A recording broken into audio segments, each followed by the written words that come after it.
Sa gitna ng masiglang Maynila, kung saan ang mga jeepney ay bumubulong sa mga makikitid na kalsada at ang init ng araw ay dumadampi sa mga balat, isang batang mekaniko, ang mga kamay ay basang-basa ng langis, ang mga mata ay kumikislap sa pag-asa, ay nakatayo sa harap ng isang marangyang sasakyan. Kaya kong ayusin yan, bulong niya. Ang kanyang tinig ay tila isang mahinang himig sa gitna ng ingay ng lungsod. Si Anton, isang binata na may angking galing na hindi mapantayan ng kanyang kalagayan, ay napapaligiran ng mga naghahanap ng sagot, mga mukhang pagod at naiinip, ngunit isang malakas na boses ang umalingaw-ngaw. Isang boses na puno ng pagmamataas. Ang Rolls-Royce Phantom, isang hiyas ng karangyaan, ay biglang namatay sa kalagitnaan ng EDSA na nagdulot ng isang napakalaking trapiko na umabot sa 10 bloke. Si Eduardo Santos, isang kilalang negosyante sa industriya ng mga mamahaling sasakyan, ay sumuntok sa manibela. Ang kanyang gintong singsing ay nag-iwan ng gasgas sa pinong katad. Ang 10 milyong piso na halaga ng kotse ay nakatayo ngayon na parang basurang bakal na naglalantad ng kanyang kahinaan sa harap ng nag-uusisang mga mata. Hindi ito pwedeng mangyari, pabulong niya habang pinupunasan ang malamig na pawis sa kanyang noo sa kabila ng nakabukas na aircon. Sa paligid niya, ang mga nagmamaneho ay walang habag na nagbubunyi. May mga sumisigaw ng masasakit na salita mula sa kanilang mga bintana. Si Eduardo, nabihasa sa pagiging nasa itaas, ay hindi kailanman nasanay sa ganitong pagtrato. Siya ang may-ari ng Santos Motors, isa sa pinakamalaking kumpanya ng mga luxury cars sa bansa, at ngayon, ang kanyang sariling sasakyan ay nagtaksil sa kanya sa harap ng daan-daang tao. Mayroon akong hotline sa official service center. Kailangan ko ng tow truck, agad-agad. Mr. Santos, ang aming specialized tow truck ay papunta na. Maaaring umabot ito ng 2 oras, sagot ng operator. Ang kanyang tinig ay may pagka-irritating na profesionalismo. 2 oras? Baliw ka ba? Hindi ako pwedeng tumayo dito ng 2 oras na pinapahiya. Reklamo ni Eduardo. Pasensya na po sir, pero yan ang tinatayang oras. Ibinaba ni Eduardo ang telepono, ramdam ang nagbabadyang galit na bumabalot sa kanya. Sumilip siya sa rearview mirror at nakita ang papalaking pila ng mga sasakyan, mga tao na kumukuha ng video gamit ang kanilang mga cellphone. Makikita niyo ako, hindi ba? Si Eduardo Santos, ang eksperto sa luxury cars, na may sirang kotse sa kalagitnaan ng kalsada. Doon, sa harap ng kanyang bintana, may kumakatok. Si Eduardo ay umikot ngunit natigilan. Nakatayo doon ay si Anton, ang batang mekaniko. Ang gusot niyang buhok ay dumadaloy sa kanyang kayumangging mga mata na tumitingin sa kanya ng may kakaibang intensidad. Kailangan niyo po ng tulong, sir? Tanong ng bata. Ang kanyang tinig ay mahinahon ngunit may katiyakan. Binuksan ni Eduardo ang bintana ng bahagya. Umalis ka na, bata. Hindi ako tumatanggap ng awa. Hindi po ako humihingi ng awa, sir. Nag-aalok po ako ng tulong sa sasakyan niyo. Tumawa si Eduardo ng malakas at may pagkamaliit. Paano mo magagawa iyan? Sa tingin mo, alam mo kung ano ang problema? Posible po na barado ang water pump, sagot ni Anton. Natigil si Eduardo sa pagtawa. Paano mo nalaman? Makinig po kayo, bata, sabi ni Eduardo. Binuksan ang pinto at bumaba. Siya ay 6 na talampakan ang taas, ngunit si Anton, kahit maliit, ay may dating na hindi inaasahan. Hindi ko gusto ang damo, patuloy ni Eduardo, na ang tinig ay puno ng pagkairita. Pero hindi ko hahayaang madumihan mo ng kahit konting dumi ang kotse ko. Magkano po ang gusto niyo para dito? Tanong ni Anton. Itinuturo ang papalaking pila ng mga sasakyan. Dahil sa tingin ko, matatagalan pa to. Tumingin si Eduardo sa paligid. Nagbababaan na ang mga tao sa kanilang sasakyan. Nagrereklamo. Ang ilan ay lumalapit na may mga cellphone para mag-video. Nagiging isang palabas po kayo sa publiko. Doon po nagtatrabaho ang tatay ko, sabi ni Anton. Itinuturo ang isang maliit, maruming garahe ilang metro ang layo. Nag-aayos po kami ng mga sasakyan ng matagal na. Pwede ko po bang tingnan kahit sandali? 2 oras, sabi nila. Tumawa ulit si Eduardo. Isang garahe sa likod. Ano ang inaayos nyo? Mga lumang kotse, mga bago. Biro mo, Rolls-Royce. Hindi po nyo po naiintindihan ang komplikasyon, sagot ni Anton. Ang tinig ay kalmado, ngunit may bahid ng paghamon. Sa sandaling iyon, 3 lalaki na nakasuot ng suit ang lumapit. Eduardo, ano na naman to? Tanong ni Alex Reyes. Isa sa mga kasosyo ni Eduardo, pinipigilan ang sarili na matawa. Nasira ang phantom ko, sagot ni Eduardo, nakakaramdam ng kahihiyan. Isang bata? Tanong ng isa pang kasosyo. Tinitingnan si Anton mula ulo hanggang paa na may pagmamaliit. Sabi niya, kaya niya daw ayusin, sabi ni Eduardo, na nagdulot muli ng pagtawa sa 3. Oh, kailangan ko itong makita, sabi ni Alex. Kinuha ang cellphone para mag-video. Ang garaheng pang-5 kategorya ay mag-aayos ng Rolls-Royce ng isang eksperto sa luxury cars.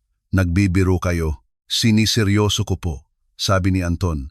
Ang tinig ay kalmado pa rin, ngunit may bahid ng paghamon. Pero kung maayos ko po, babayaran niyo po ako. Napataas ang kilay ni Eduardo, naghahalo ang pagtataka at pagkaaliw. Hinahamon mo ako. Nag-aalok lang po ako ng serbisyo. Sige, sabi ni Eduardo. Nag-cruise ang mga braso. May 1 piraso lang yan ng papel. Ang presyo ay 3 milyong piso at gusto mo ng 50,000 pesos. Natawa lalo ang mga kasosyo. Eduardo, nababaliw ka na ba?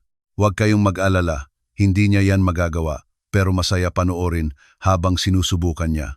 Walang emosyon na nagpakita si Anton. 70,000 po. Napalunok si Eduardo. 70,000, yan ay patas na presyo para sa trabaho at sa pagpapahiya na dinaranas ko ngayon. Nagsalita si Eduardo kay Anton at pagkatapos ay sinabi niya kung ano ang kanyang ginagawa. Kukunin ko yan, sabi ni Eduardo. Ang mga kasosyo ay mas malakas na tumawa. Sige, bata, 70,000. Dumating ang 2 oras. Pero kapag hindi mo nagawa, lilinisin mo ang kotse ko ng libre sa 1 buwan. Sang-ayon ka ba? Lumapit si Anton at inilahad ang kanyang kamay na puno ng grasa. Sang-ayon po ako. Tumingin si Eduardo sa kamay na may pagkakasuklam, ngunit hinawakan pa rin ito. Simulan mo na ang iyong palabas, sabi niya, yumuko na may sarkasmo. Hindi nag-aksaya ng oras si Anton.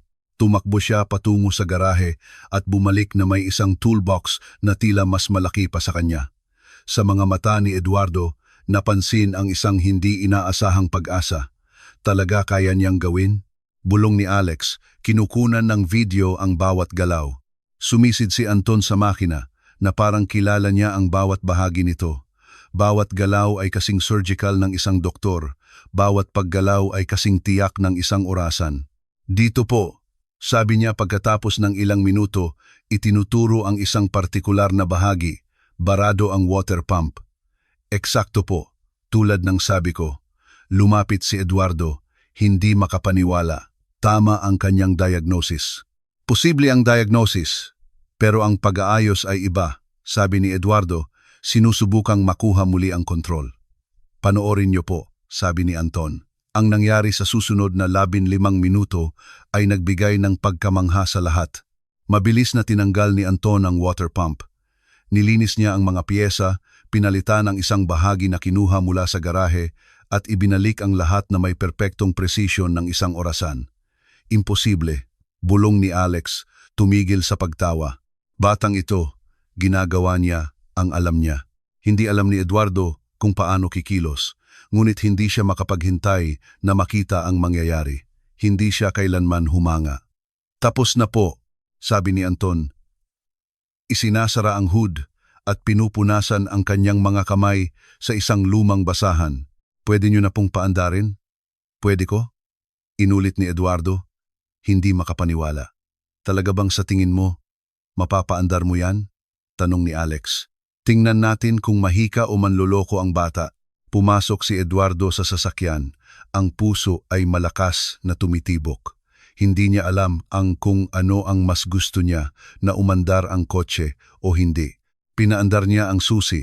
at ang makina ng Rolls-Royce Phantom ay umungol ng perpekto, malakas, na parang noong una itong lumabas sa pabrika. Isang ganap na katahimikan ang bumalot. Pati ang mga nagbubunyi sa paligid ay tumigil, sinusubukang intindihin ang kanilang nasaksihan. Hindi pa talaga maaari. Bulong ni Eduardo, tumitingin sa dashboard na nagpapakita ng lahat ng sistema na gumagana ng perpekto. Isinara ni Anton ang kanyang toolbox. 70,000 po, gaya ng napagkasunduan. Lumabas si Eduardo sa sasakyan. Ang isip ay nagpoproseso pa rin ng nangyari. Ang mga kasosyo ay natulala. Ang mga cellphone ay patuloy na nagre-record. Anton, totoo ba yan? Tanong ni Eduardo. At sa unang pagkakataon, walang halong pagmamaliit ang kanyang tinig. Tinuruan po ako ng tatay ko, sagot ni Anton. 7 taon na po akong nagtatrabaho sa kanya. Mahigit 200 na po akong kotse ang naayos ko. Ano? Ang mga kasosyo ay tumawa, ngunit hindi na kay Anton, kundi kay Eduardo. Bayaran mo na ang bata, Eduardo, sabi ni Alex. Bagay sa kanya, kinuha ni Eduardo ang kanyang wallet. Naguguluhan pa rin. Binilang niya ang 70,000 na banknotes at ibinigay kay Anton na maingat na binilang ito sa harap ng lahat. Salamat po sa pagtangkilik, sir, sabi ni Anton. Isinasara ang pera sa kanyang bulsa. Teka, sabi ni Eduardo, hinawakan ang braso ng bata. Saan ka natuto? Tungkol sa Rolls-Royce. Komplikado ang mga sasakyan, modernong teknolohiya. Nag-aaral po ako. Mayroon po akong lahat ng technical manual sa bahay. Ang mga technical manuals ng Rolls-Royce, Rolls-Royces, Ferraris, Lamborghinis, Bugattis. Lahat po ng mahanap ko sa internet. Nag-aaral po ako araw-araw pagkatapos ng klase. Naguguluhan si Eduardo. Ang kanyang anak, si Rafael, na namatay sa isang aksidente sa kotse 5 taon na ang nakalilipas, ay parehong edad ni Anton. Ngayon, isang bata na may talento na magagawa ang mga bagay na hindi niya nagawa. Napakababa mo, sabi ni Eduardo. Ano po ang ibig niyong sabihin? Tanong ni Anton, na ang ekspresyon ay hindi na bago. Pinababa mo ako ngayon. Salamat po. Kinuha ni Anton ang kanyang toolbox at naglakad patungo sa garahe. Pinanood ni Eduardo ang kanyang paglalakad, pakiramdam na may nagbago sa araw na iyon. Siya ay natalo ng isang bata, napahiya sa publiko, ngunit kakaibang hindi siya nakaramdam ng galit. Eduardo, tawag ni Alex. Nakita mo ba yon? Nakita ko ang isang 12 taong bata na nag-aayos ng Rolls-Royce sa loob ng 15 minuto. Ang video na kinuna ni Alex ay mayroon ng 15,000 views at mabilis na kumalat. Ang mga tao ay hindi na tumatawa kay Eduardo, nahanga sila kay Anton. Ang bata ay naging viral, sabi ni Alex. Tingnan mo ang mga komento. Binasa ni Eduardo ang ilan, mula sa bata hanggang sa henyo. Gusto kong siya ang mag-ayos ng kotse ko. Kailangan niyang lunukin ang kanyang pagmamataas. Sige na, sabi ni Eduardo. Isinasara ang kanyang mga mata. Napakaraming pagpapahiya. Pero sulit din naman ang pera. Pumasok siya sa Rolls-Royce na ngayon ay gumagana ng perpekto. Sa pagbalik sa kanyang opisina, hindi niya mapigilan ang pag-iisip sa batang si Anton Kowalski, isang pangalan na hindi niya malilimutan. Hindi alam ni Eduardo na ang pagkikita na ito ay simula lamang. May plano ang tadhana para sa kanilang dalawa na hindi nila lubos maisip. Sa isang simpleng bahay, kung saan sina Marek at Maciek ang naghahati, pumasok si Anton sa garahe na may 70,000 piso sa kanyang bulsa. Ang puso niya ay mas mabilis pa rin ang tibok dahil sa adrenaline. Tatay, hindi ka makapaniwala sa nangyari, sabi ni Anton, inilalabas ang pera. Sumilip si Marek mula sa ilalim ng isang kotse. Ang kanyang mukha ay puno ng mga kunot ng isang taong naghirap buong buhay. Ano na naman ang nagawa mo, anak? Naayos ko po ang Rolls-Royce sa kalsada at kumita ako. Ipinakita ni Anton ang pera. Ang mga banknotes ay sariwa pa. Hindi makapaniwala si Marek. 70,000? Anton, saan mo nakuha yan? Sumpa ko po, tatay. Nasira po ang Rolls-Royce malapit sa garahe. Ang may-ari ay mayabang at kinutya ako. Tumaya po siya na hindi ko yan magagawa. Ginawa ko po sa loob ng 15 minuto. Kinuha ni Marek ang pera, binilang ang mga banknotes na parang mawawala anumang oras. Anak, ito ang 4 na buwan nating upa. Ito ang pagkain sa mesa. Biro lang po. Pero patunay po na tama ang pagtuturo niyo sa akin, sabi ni Anton, ngumiti. Lumuluha ang mga mata ni Marek. Mahigpit niyang niyakap ang anak, puno ng pagmamalaki at kalungkutan. Si Anton ay matalino, may talento, kayang gawin ang mga bagay na hindi niya nagawa. Ngunit ang lahat ng ito ay nasasayang sa isang garahe na nag-aayos ng mga lumang kotse sa napakababang presyo. Mas nararapat ka sa isang magandang paaralan sa mga tunay na guro, sabi ni Marek. Ang kanyang tinig ay halos hindi marinig. Hindi dito sa maruming garahe. Huwag po kayong magsabi ng ganyan, tatay. Kayo po ang nagturo sa akin ng lahat. Hindi niyo po magawa, pero tinulungan niyo akong magawa ang mga bagay na hindi niyo magawa. Gusto ko pong magpatuloy sa pag-aaral ng teknikal na kurso sa universidad. Magagawa natin to, tatay. Gamit ang pera na ito, makakapag-ipon na tayo. Tumango si Marek, pinupunasan ang kanyang mga mata. Tama ka. Mag-iipon tayo. Palalaguin natin ang perang ito. Hindi nila alam na sa sandaling iyon, si Eduardo Santos ay nakaupo sa kanyang marangyang opisina, nanonood ng video ni Anton na nag-aayos ng Rolls-Royce na nagiging viral na. Mayroon na itong 250,000 views at patuloy na dumarami. Kamangha-mangha, sabi ni Carolina Santos, ang anak ni Eduardo, habang pumapasok sa opisina ng kanyang ama, hawak ang kanyang telepono. Sa edad na 17, siya ang lahat ng inaasahan ni Eduardo sa kanyang anak. Matalino, maganda, edukado. Ngunit nitong mga nakaraang araw, palagi niyang kinukwestiyon ang mga prinsipyo ng kanyang ama. Tay, nakita niyo po ba ang video? 500,000 views na. Nakita ko, sagot ni Eduardo. Ang kanyang tinig ay tuyo habang inililipat ang mga papel sa kanyang mesa. At hindi niyo po naisip na kamangha-mangha, yan?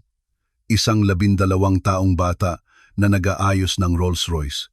Sa tingin ko, nagkataon lang. Marahil nakita na niya ang ganitong problema sa ibang sasakyan. Nagkataon lang po, tay. Na-diagnose niya po ang problema sa pamamagitan lamang ng pakikinig sa tunog. Napakalaking talento po. Bumuntong hininga si Eduardo. Hindi mo na kailangang mag-alala tungkol dito, pero sige na. May kakaiba po ang batang yan.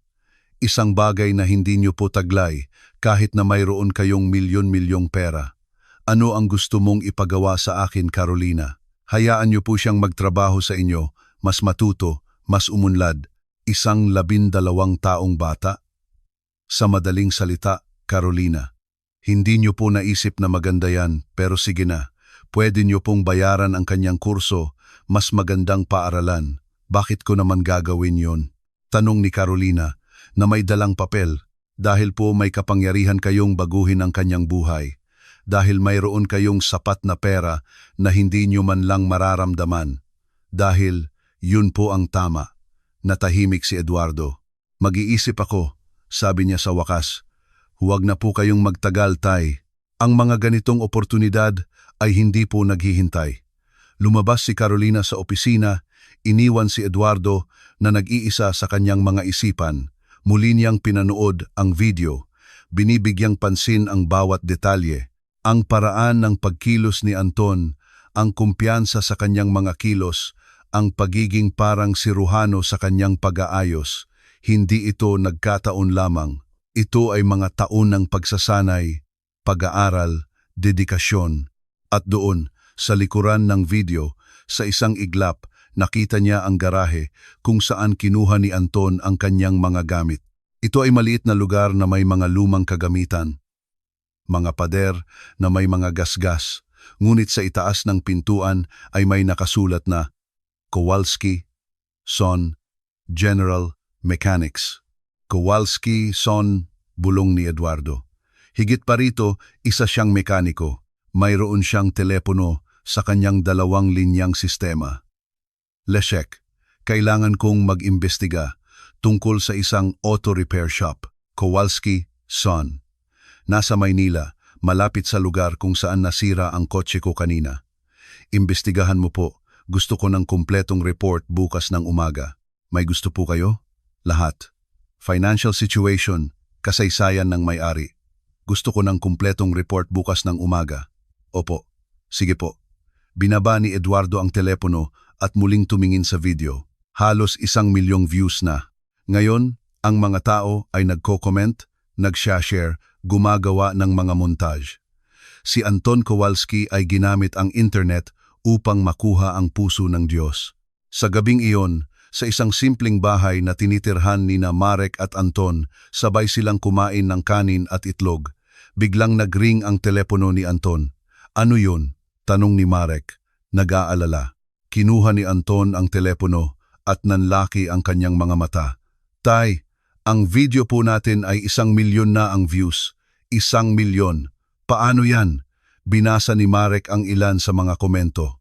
Ang batang ito ay mas mahusay pa kaysa sa mga lisensyadong mekaniko. Kunin na ang batang ito bago pa siya makuha ng ibang bansa. Sayang ang talento ng Pilipinas, gaya ng dati. Sigurado akong makikita mo ang iyong hinahanap. Anak, seryoso na to. Makikilala ka na ng mga tao, pero mabuti na rin yun, hindi ba? Makakakuha tayo ng mas maraming kliyente sa garahe. Nagulat si Marek.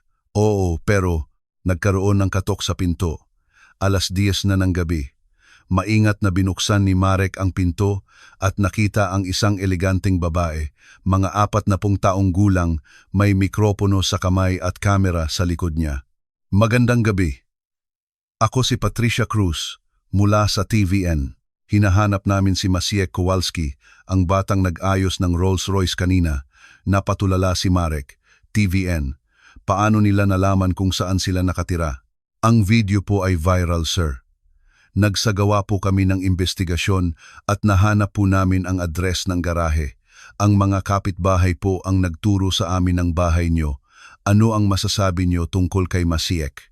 Hindi po ko alam. Siya po ay minor pa. Tatay, okay lang po lahat. Lumabas si Anton sa likod ng kanyang ama. Gusto ko pong makipag-usap. Ngumiti ang reporter. Mahusay. Maaari po dito sa labas. Mabilis.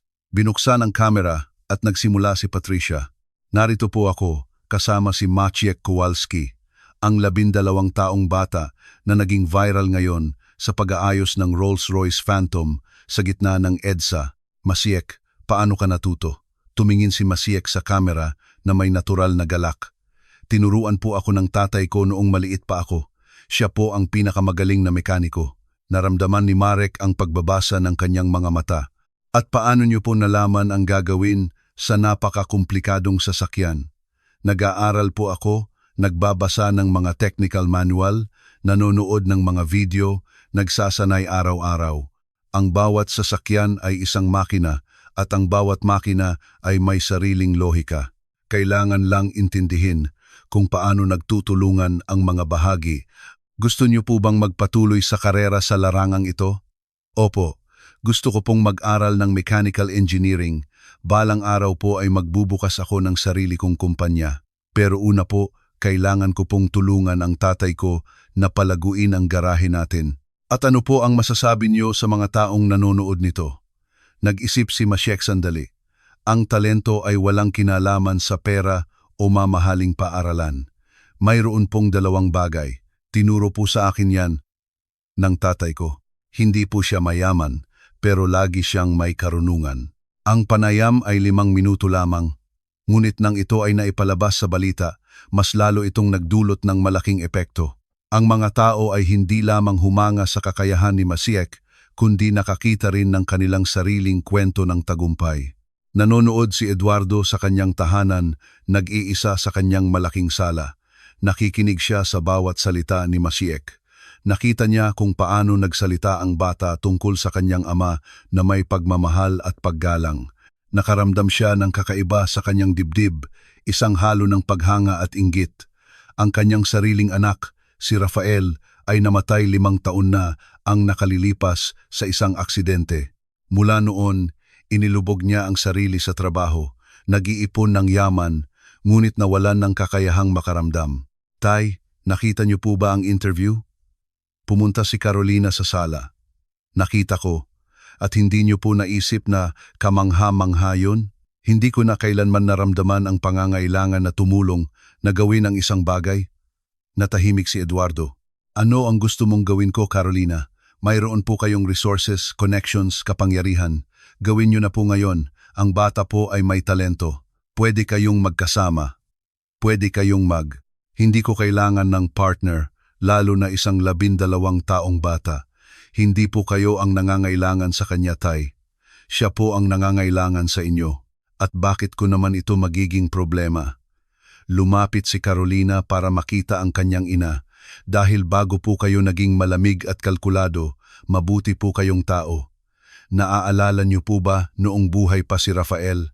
Sabi niyo po, gusto niyong mag-iwan ng legacy, baguhin ang buhay ng mga tao. Ang pangalan ng yumaong anak ay tumama kay Eduardo na parang suntok. Huwag mong banggitin si Rafael.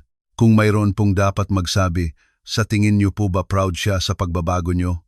Isang taong mayroon ng lahat, pero hindi naman tumutulong sa iba. Umalis ka na dito, Carolina. Hindi po kayo nakikinig. Ang bata po ay kasing edad ni Rafael noong namatay siya.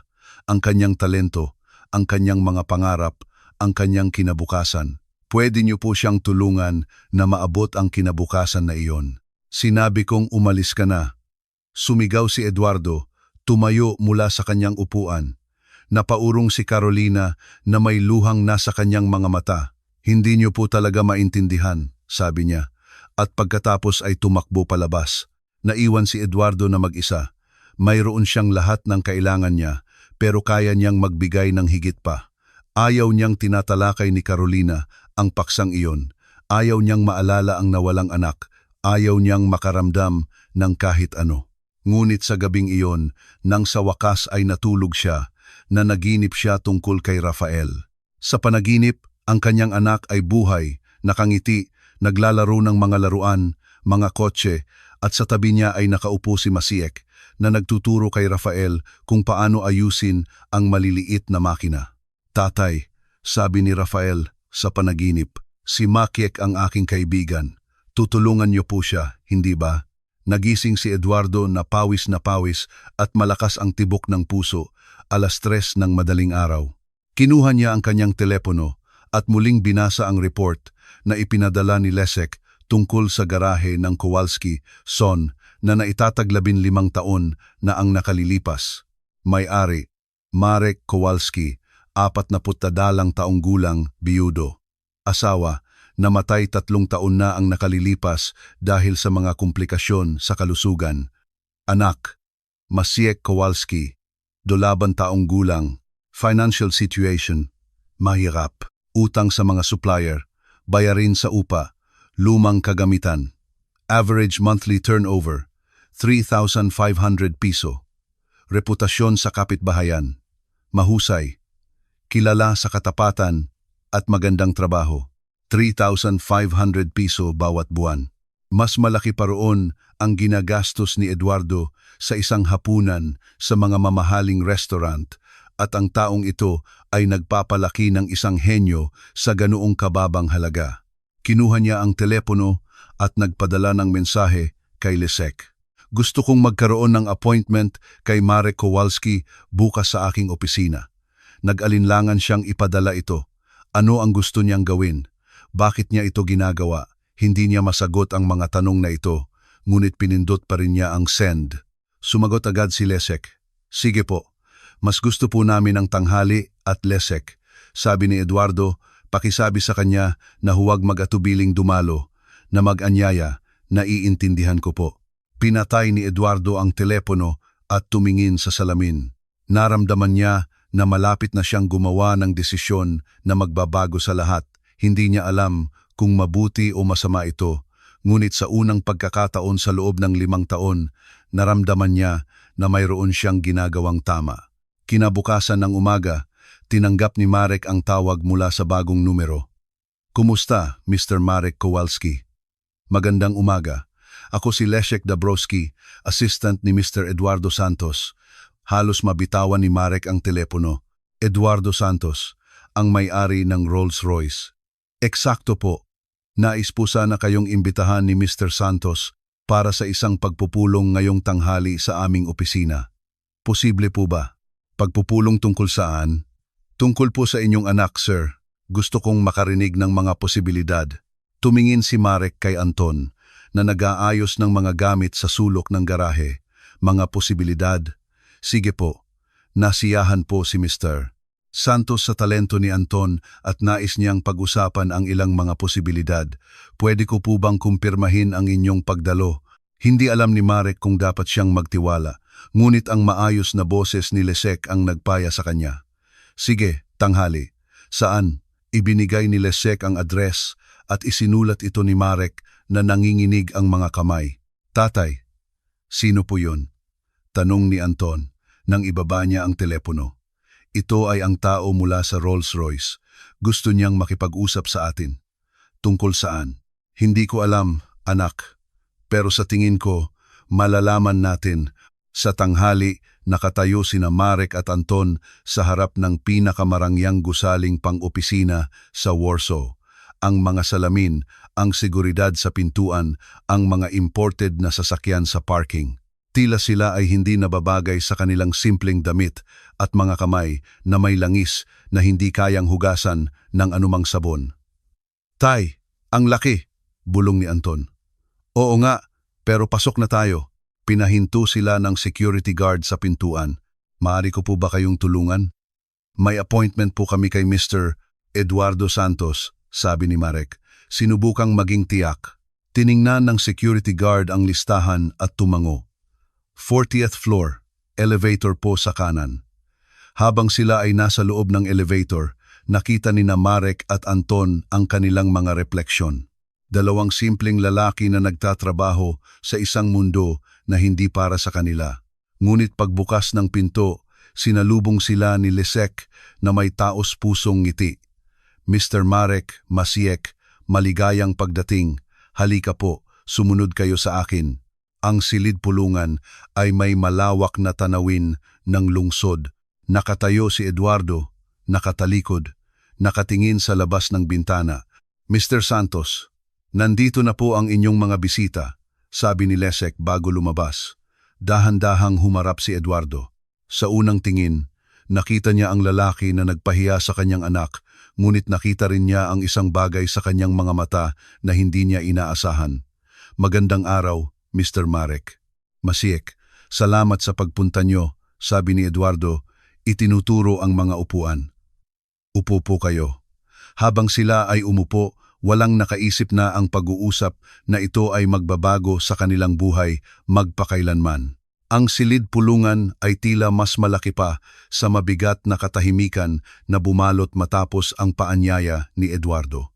Inilapit ni Marek ang upuan para kay Anton at pagkatapos ay umupo sa tabi ng anak, ang kanyang mga kamay na may pawis ay nakapatong sa kanyang mga tuhod. Hindi pa sila kailanman nakapunta sa ganitong karangyang lugar. Ang lamesa na gawa sa solidong kahoy ay kumikinang sa ilaw. Ang mga larawan sa pader ay malamang na mas mahal pa kaysa sa buong garahe. Isang malawak na tanawin ng Warsaw sa pamamagitan ng mga salamin mula sa sahig hanggang kisame. Si Eduardo ay tumayo sa loob ng ilang segundo. Pinagmamasdan sila. Ang ama at anak ay nakasuot ng parehong damit tulad ng kahapon. Ang mga kamay ng dalawa ay may mga bakas ng langis na hindi kayang alisin ng anumang sabon. Mga bakas ng mga taong nagtatrabaho gamit ang kanilang mga kamay. Isang ganap na kabaligtaran ng lahat ng kinakatawan ng opisina na ito. Gusto niyo po ba ng tubig, kape, juice? Tanong ni Eduardo, sinusubukang basagin ang yelo. Tubig po? Sige po. Salamat, sagot ni Marek. Ang kanyang tinig ay mas mahina kaysa sa kanyang inaasahan. Nagbuhos si Eduardo ng 3 baso ng tubig mula sa kristal na karaf at sa wakas ay umupo sa tapat nila. Pinagmamasdan ni Masik ang bawat galaw ng kanyang maingat na mga mata na hindi nakalilimot sa anumang detalye na may parehong atensyon na ginamit niya sa pag-aaral ng mga makina. Mr. Marek, Masiek, nagsimula si Eduardo, nag-cross ang kanyang mga kamay sa kanyang kandungan. Tinawag ko po kayo dahil mayroon akong ilang mga bagay na dapat sabihin. Una, Tungkol sa nangyari kahapon, tumayo si Marek, handang ipagtanggol ang kanyang anak kung kinakailangan. Naging mapagmataas ako, mayabang. Tinuring ko po ang inyong anak na hindi kaya, samantalang siya po ay lubos na mahusay. Nag-post si Eduardo. Ang mga salita ay malinaw na nagpapakita ng paglaban sa kanyang pagmamataas. Gusto ko po kayong dalawa na humingi ng tawad. Ang paghingi ng tawad ay lubos na nagulat kay Marek. Marami siyang inaasahan. Isang kaso. Propesyonal na panukala, kahit nabanta. Ngunit hindi kailanman isang taos-pusong paghingi ng tawad mula sa isang tao tulad ni Eduardo Santos. Mr. Santos, sabi ni Marek, maingat. Ang anak ko po ay gumawa ng tapat na trabaho. Binayaran niyo po ang napagkasunduang halaga. Wala po kayong dapat ikapatawad. Mayroon, iginiit ni Eduardo. Nagbayad ako para sa serbisyo, pero hindi po ako nagbayad para sa pagpapahiya, sa pagtawa, sa pagtrato sa kanya na parang hindi siya kasing husay dahil lang bata siya at mahirap. Ang salitang mahirap ay umalingaw-ngaw sa silid na parang putok. Ibaba ni Masiek ang kanyang mga mata at naramdaman ni Marek ang pag-init ng kanyang loob, ngunit pinigilan niya ang sarili. Mahirap po kami, Mr. Santos, biglang sabi ni Masiek, tumitingin sa kanya na may dignidad na nakagulat kahit kay Eduardo, pero hindi po ibig sabihin na kami ay mga tanga. Ngumiti si Eduardo. Ito ay isang malungkot, hindi melancholic na ngiti. Mahusay ang itinuro ng inyong ama. Mas mahusay pa kaysa sa maraming mayayamang ama na nagtuturo sa kanilang mga anak. Nagkaroon ng sandali ng katahimikan kung saan ang tatlong lalaki, dahil kahit sa edad na 12, si Makiek ay kumilos na parang isang lalaki ay nagtinginan. Hindi lang para humingi ng tawad, sabi ni Eduardo. Binuksan ang isang folder sa kanyang kandungan. Sinuri ko po ang inyong garahe. Nanigas si Marek. Sinuri niyo po? Oo. Alam ko pong may mga utang kayo sa mga supplier na ang buwanang kita ay halos hindi kasya sa pangunahing bayarin. Hindi niyo po dapat gawin yan, sabi ni Marek.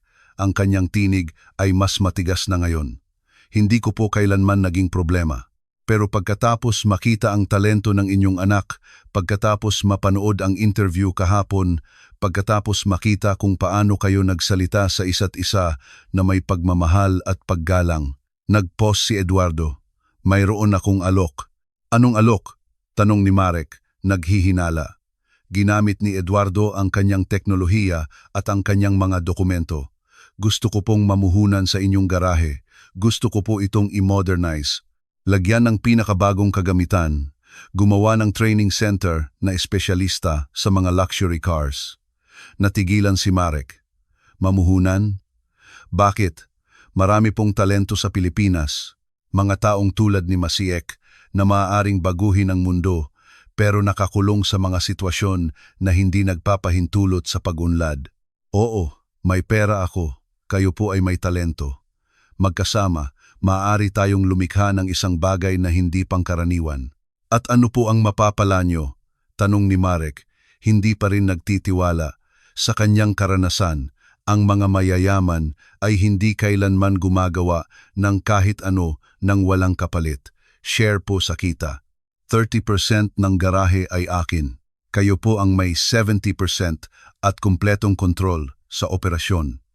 Oo, pwede po akong mamuhunan sa mga serbisyo ng kliyente at gamitin ang mga ito sa iba't ibang paraan. Tumingin si Masiek sa kanyang ama, sinusubukang basahin ang kanyang ekspresyon. Pinoproseso ni Marek ang impormasyon, malinaw na nahahati sa pagitan ng pagkakataon at kawalan ng tiwala. Kung tungkol sa anong uri ng investment ang pinag-uusapan natin? Tanong ni Marek. 500,000 piso bawat poste, sagot ni Eduardo. Tumaas ang kilay ni Marek. 500,000 piso? Mas malaki pa iyon sa nakita niya sa buong buhay niya. 5,000,000? Para sa simula, modernong kagamitan, kumpletong renovation ng espasyo, espesyal na pagsasanay para sa inyo ni Masiek, marketing, mga opisyal na sertipiko. Gusto kong gawing benchmark ng Kowalski Son ang pagpapanatili ng mga luxury vehicles sa Maynila. Pero Mr. Santos, singit ni Masiek, bakit niyo po gagawin yun? Kahapon lang po sinabi niyo na tayo ay garahing pang-5 kategorya. Napapikit si Eduardo, nahihiya sa kanyang mga salita. Nagsabi ako ng mga nakakatakot na bagay kahapon. Mga bagay na ikahihiya ng inyong anak, ng aking namatay na anak. Ang inyong anak? Tanong ni Marek, mahinahon. Si Rafael ay namatay 5 taon na ang nakalilipas sa isang aksidente sa kotse. Siya po ay 12 taong gulang, kasing edad ni Masiek. Natahimik ang silid. Naramdaman ni Marek ang paghilom ng kanyang puso. Alam niya ang ibig sabihin ng mawalan ng mahal sa buhay. Nawalan siya ng asawa, 3 taon na ang nakalilipas. Lubos po akong nagsisisi, sabi ni Marek, taos puso. Salamat. Malalim na huminga si Eduardo. Si Rafao ay mahilig sa mga sasakyan. Ginugugol niya ang oras sa panonood ng mga video tungkol sa mekanika, pagbubuklod ng mga laruan para maintindihan kung paano ito gumagana. Nais niyang maging mechanical engineer paglaki niya. Naramdaman ni Masiek ang pag-ipit sa kanyang lalamunan. Ito ang gusto niya. Noong nakita ko po ang inyong anak kahapon, patuloy ni Eduardo, ang kanyang tinig ay nababalot ng pagkabagabag. Nang makita ko kung paano siya nagtatrabaho, ang pagmamalasakit sa kanyang mga mata, ang presisyon sa kanyang mga kilos, nakita ko si Rafael.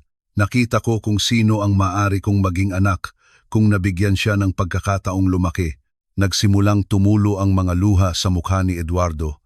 Ang lalaki na hindi umiiyak sa loob ng maraming taon, na nagtayo ng isang baluti ng lamig at pagmamataas upang hindi maramdaman ang sakit ng pagkawala. Kaya po ako mamumuhunan, sabi niya, pinupunasan ang kanyang mga mata ng walang kahihiyan. Hindi ko na makukuha ang aking anak, pero maaari kong magkaroon ng anak na gaya ng gusto ko, pero hindi ko na makukuha ang akin. Umiyak din si Marek. 2 biyudo, 2 ama, na nakakaalam ng sakit ng pagkawala, nakaupo sa isang marangyang silid, nagbabahagi ng sakit na hindi kayang pagalingin ng pera. Mr. Santos, sabi ni Marek, nanginginig ang kanyang tinig. Hindi ko po alam ang sasabihin ko. Pakiusap, tanggapin niyo na po. Pakiusap, hayaan niyo po akong gawin ito. Hindi para sa akin, kundi para kay Masiek, para sa kakaibang talento na mayroon siya. Tumingin si Masiek sa kanyang ama, naghihintay ng kanyang desisyon. Malinaw na naguguluhan si Marek. Ang kanyang pagmamalaki ay nagsasabi sa kanya na tumanggi, huwag tumanggap ng awa, ngunit ang pagmamahal sa kanyang anak ay nagsasabi sa kanya na tumanggap, bigyan si Masiek ng pagkakataon na nararapat sa kanya. Tatay, sabi ni Masiek, mahinahon. Naaalala niyo po ba ang lagi niyong sinasabi na hindi natin dapat hayaang ang pagmamalaki ang humadlang sa pagunlad?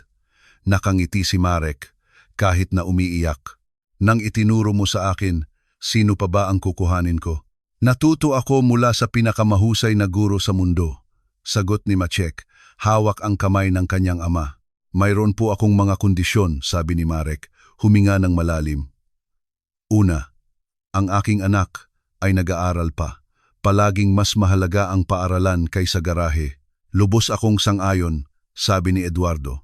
Sa katunayan, gusto ko itong idagdag sa kontrata. Magkakaroon si Masiek ng buong scholarship sa isa sa mga pinakamahusay na pribadong paaralan sa Maynila. Nanlaki ang mga mata ni Marek. Gagawin niyo po yan, gagawin ko. Ang talento na walang edukasyon ay sayang.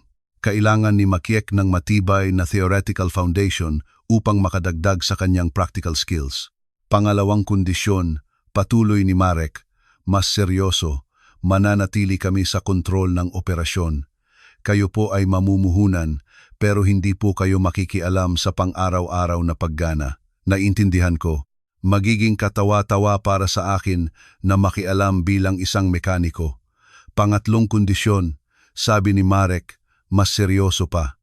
Kung sa anumang pagkakataon ay muli niyo pong tratuhin ang aking anak ng walang paggalang, ang kontrata ay agad na mabubuwag. Hindi mahalaga kung gaano karaming pera ang kasama dito. Inabot ni Eduardo ang kanyang kamay. Ito po ang aking pangarap. Pero sigurado akong sulit ang lahat. ang garahe, ang kagamitan, ang mga kliyente, lahat nakipagkamay si Marek. Naramdaman na ito ay isang kasunduan na magbabago sa lahat. Gaano na po katagal? Tanong ni Eduardo. May kontrata na po tayo, sagot ni Marek. Ngumiti si Masiek. Isang malawak, taos-pusong ngiti ng isang bata na naniniwala pa rin na ang mundo ay maaaring maging mabuti. Mahusay, sabi ni Eduardo, kinuha ang mga dokumento. Ipaghahanda ko po ng aking abogado ang mga kontrata. Samantala, gusto kong gumawa kayo ng listahan ng lahat ng kailangan nyo. Mga gamit, kagamitan, renovation, walang limitasyon sa halaga. Gusto ko pong simulan agad. Mr. Santos, sabi ni Masiek, pwede po akong magtanong? Sige, bakit po kayo nagbago? Kahapon po iba kayo. Ngumiti si Eduardo ng malungkot. Sinabi po ng aking anak, si Carolina, sa akin kagabi. Sabi niya, bago po kayo naging malamig at kalkulado, mabuti po kayong tao. Proud po si Rafael. At siya po? Oo. Tay, sabi ni Carolina, habang pumapasok sa silid. Nandito na po pala kayo. At nakita ko na kayo. Pasensya na, hindi ko alam na may meeting pa pala. Okay lang Carolina, halika. Gusto kitang ipakilala kay Marek Kowalski at kay Masiek. Lumapit si Carolina at nakipagkamay sa kanilang dalawa na may taos-pusong ngiti. Ikinagagalak ko po kayong makilala ng personal. Fan niyo po ako Masiek. Napanood ko na po ang video ng 20 beses na mula si Masiek. Salamat po, kahanga-hanga po kayo. Sa edad na 12, ginagawa niyo po ang hindi kaya ng mga bihasang mekaniko. Ano po ang masasabi niyo? Tinuruan po ako ng tatay ko, sagot ni Maciek. Palaging binibigay ang kredito sa kanyang ama. Lumapit si Carolina kay Marek para makita siya. Kayo po pala ang tunay na henyo. Umiling si Marek na nahihiya. Hindi po. Si Maciek po ay may espesyal na regalo. Pareho po kayong espesyal, sabi ni Carolina. At tay, talagang mamumuhunan po kayo sa kanilang garahe? Mamumuhunan ako, sagot ni Eduardo. At sa kanyang tinig ay may pagmamalaki. Yumakap si Carolina sa kanyang ama, isang bagay na hindi niya ginawa sa loob ng ilang buwan. Proud po ako sa inyo, tay. Ginagawa niyo po ang tama. Naramdaman ni Eduardo ang pag-agos ng luha sa kanyang mga mata. Hindi niya alam na kailangan niya pala ng pag-apruba ng kanyang anak hanggang sa maramdaman niya ito. Masiek, sabi ni Carolina, nilalapitan ang bata. Gaano po kayo kagaling? Opo, sabi ni Masiek, ngumiti. Pwede niyo po akong turuan ng mekanika tungkol po sa mga sasakyan. Gusto ko pong matuto, pero ang tatay ko po, hindi po niya ako pinansin. Nagulat si Eduardo. Tay, lagi po akong interesado, pero lagi niyo pong sinasabi na hindi po ito para sa mga babae. Naramdaman ni Eduardo ang kahihiyan. Isa pa sa kanyang mga maling paniniwala ang nabunyag. Gusto ko pong turuan kayo, sabi ni Masiek, nakangiti. Lagi pong sinasabi ng tatay ko na ang kaalamang ibinabahagi ay kaalamang na parami. Matalino po ang tatay niyo, sabi ni Carolina, nakatingin kay Marek na may paghanga. Namula si Marek sa hiya at pagmamalaki. Hindi pa siya kailanman nakatanggap ng ganitong positibong atensyon. Kung gayon, sabi ni Eduardo, tumayo. Sa tingin ko, marami pa tayong trabaho na gagawin. Marek, Masiek, kayo naman po. Pwede po ba tayong magkaroon ng pagkain habang pinag-uusapan natin ang mga detalye ng proyekto? Mr. Santos, hindi po kami angkop na damit para sa isang mamahaling restaurant, sabi ni Marek, tumitingin sa kanyang damit. Kung gayon, kakain tayo sa isang hindi formal na lugar. May alam akong napakagandang restaurant na naghahain ng lutong bahay. Walang kaarte-arte. Maaari ko pong kunan ng litrato ang restaurant na iyon sa bawat oras, biro ni Carolina. Lumabas sila sa opisina nang magkakasama. Isang milyonaryo, ang kanyang anak, mga mekaniko, at isang bata na henyo. Sa mata ng mga empleyado na nakakita sa kanila, 4 na tao lamang sila. Ngunit para sa bawat isa sa kanila, ito ang simula ng isang bagay na lubos na magbabago sa kanilang buhay. Nagsimula ang Sabado ng umaga sa pagdating ni Carolina Santos sa garahe ng Kowalski Son, eksaktong 7:30 a.m. Suot ang lumang maong at simpleng t-shirt na marahil ang pinakamurang damit na kanyang suot. Nakapusod ang kanyang buhok at may backpack sa likod. Sina Marek at Masiek ay nagtatrabaho na. Ang kanilang nakasanayan ay nagsisimula araw-araw ng 6:00 ng umaga nang walang pagbubukod. "Magandang umaga," tawag niya mula sa pintuan. Medyo nahihiya siya sa unang pagkakataon na makita ang loob ng garahe. Lumabas si Masiek mula sa ilalim ng isang lumang polones, pinupunasan ang kanyang mga kamay sa isang basahan. "Carolina, totoong dumating ka?" "Siyempre, nangako po ako. Tama?"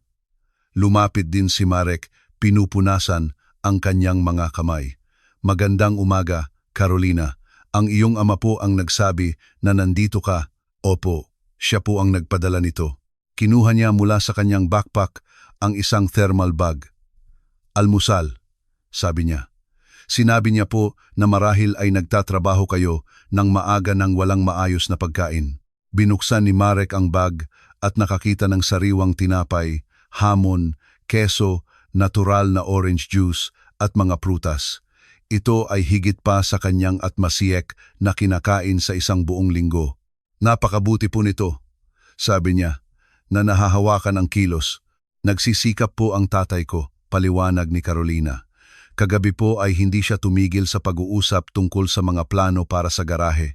Hindi ko po siya nakitang ganito kasigla sa loob ng maraming taon." Gumawa sila ng isang improbisadong almusal sa isang lumang lamesa sa sulok ng garahe. Habang kumakain, ipinaliwanag ni Maciek kay Carolina ang mga sasakyan na kanilang inaayos. Tatlo lahat, mga sikat na modelo na may simpleng problema. "Ang Polones po ay kay Mr. Benedicto," sabi ni Masiek, itinuturo. "Siya po ay taxi driver. May problema po ang kotse sa starter.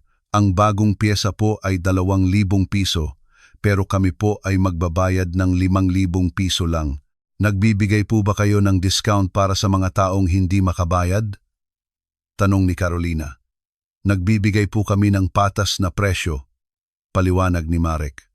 "Si Mr. Benedicto po ay nagtatrabaho ng mabuti. Hindi niyo po kailangang gawin ang anumang tulad nito, pero mayroon pa rin kayong mas maraming pera. Pero sa ganitong paraan, hindi po kayo nawawalan ng pera. Ang pera po ay maaari naming kitain muli. Ang dignidad at malinis na konsensya ay walang kapantay." Maraming gustong sabihin si Carolina tungkol sa kanya, tungkol sa kanyang anak, walang kinalaman, pero mayroon din siyang sasabihin. At naramdaman niya ang kahihiyan sa paraan ng kanyang pamumuhay, napapaligiran ng karangyaan, ngunit walang kabuluhan. "Maaari po ba akong tumulong?" tanong niya. "Siyempre po," sabi ni Maciek na nagkaroon ng sigla. "Halika, tuturuan kita ng mga basic." Nagtuloy sila sa buong umaga, nagtatrabaho ng magkasama. Matiyaga si Maciek, ipinapaliwanag ang bawat gamit, bawat bahagi, bawat proseso. Si Carolina ay mabilis na natuto, at kahit na hindi pa siya bata, hindi pa siya nakaranas ng ganito.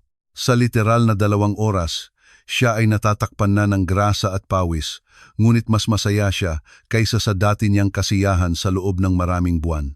"Nakakamangha," sabi niya matapos tumulong kay Masiek na palitan ang langis ng kotse, ang pagkuha ng mga bagay, ang paglipat mula sa teorya sa mga libro patungo sa pagsasanay. "Kaya po mahal ko yan." "Oo," sabi ni Maciek. "Bawat kotse ay ibang problema, ibang hamon. Parang paglutas ng mga puzzle, pero mga puzzle na tumutulong sa totoong mga tao." Pinanood ni Marek ang 2 bata na nagtatrabaho at ngumiti. Palaging nag-iisa si Masiek. Ang mga kaklase niya sa paaralan ay itinuturing siyang kakaiba dahil mas gusto niyang pag-aralan ang mga makina kaysa maglaro ng video games. Ngunit narito siya, buhay na buhay, nagtuturo, nakikipagkaibigan. Mahalaga pong malaman na ito ay isang Mercedes-Benz. Ito ang pinakabagong modelo, walang bahid, ganap na malayo sa karaniwang mga sasakyan na karaniwang dumadating doon. Mula sa kotse ay bumaba ang isang lalaki, mga 50 taong gulang, nakasuot ng mamahaling suit na may mapagmataas na postura. Siya ay si Alex Reyes, isa sa mga kasosyo ni Eduardo na nakasaksi sa eksena sa Rolls-Royce. Pasensya na po, sabi niya habang pumapasok sa garahe, na parang tumatapak sa dumi. Hinahanap ko po ang batang henyo na yon. Mabilis na nakilala ng bata ang lalaki. Opo sir. Si Alex ay gustong magpasya kung paano ito gagawin at manguna. Paano ka nakakagawa ng sarili mong mga impression kung wired kayo kay Eduardo? Sige po. May maitutulong po ba ako? Pwede. Ang aking Mercedes ay may kakaibang tunog sa makina. 3 na po akong espesyalistang garahe ang napuntahan ko at wala pong nakakakilala sa problema. At napunta kayo dito? Tanong ni Marek, nagugulat. Nagpunta po ako dito para tingnan kung gaano siya kagaling o kung swerte lang siya sa Rolls-Royce. Ang paraan ng pagsabi niya ng swerte ay malinaw na nagpapakita na narito siya para hamunin, hindi humingi ng tunay na tulong. Bakit po? Tanong ni Maciek, kalmado. Magkano po ang bayad? Depende po sa problema, pero kailangan ko po munang malaman ang diagnosis. Pabagsik na ibinato ni Alex ang mga susi ng kotse kay Maciek.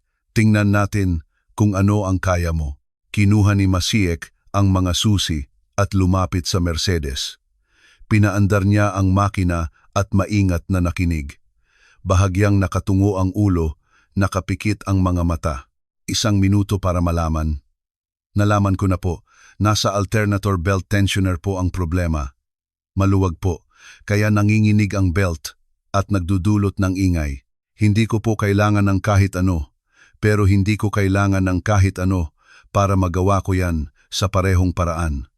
Tahimik si Alex, malinaw na nagugulat. Saan mo nalaman yan?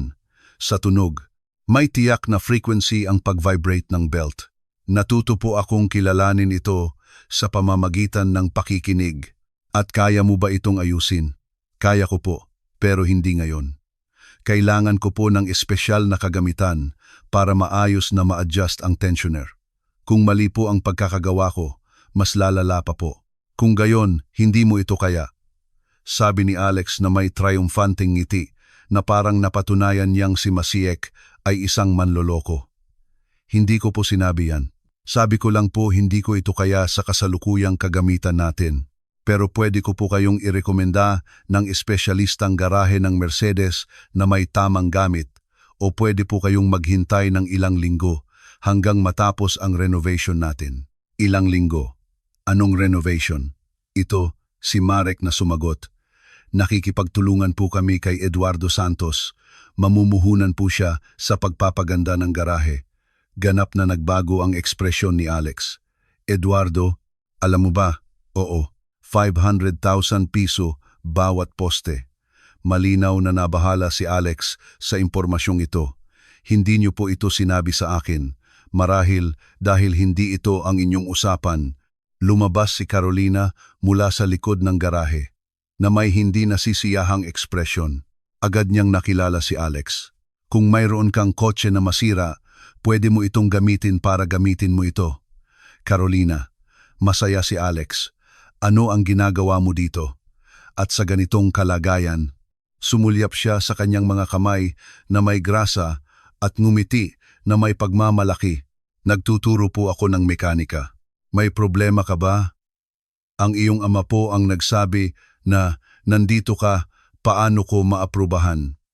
Hindi tulad mo, na tila nandito para mag-test ng kalidad, na parang ikaw ang may hawak ng katotohanan.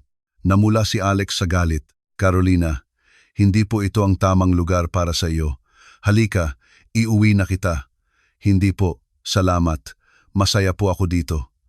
Carolina, iginigiit ko at hindi ako tumatanggi ngayon. Kung hindi mo na kailangan ng serbisyo ni Maciek, pakikuha na po ang inyong sasakyan. May iba pa pong kliyente na naghihintay. Ito ay kasinungalingan, walang naghihintay. Ngunit natuto si Carolina na gamitin ang authoritarian na tono ng kanyang ama kung kinakailangan.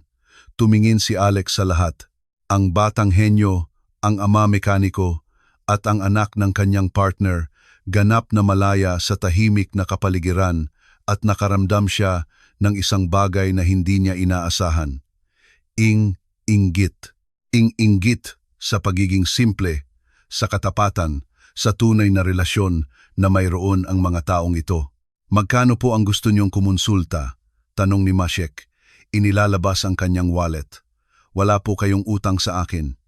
Diagnosis po ay hindi serbisyo, kundi kabaitan.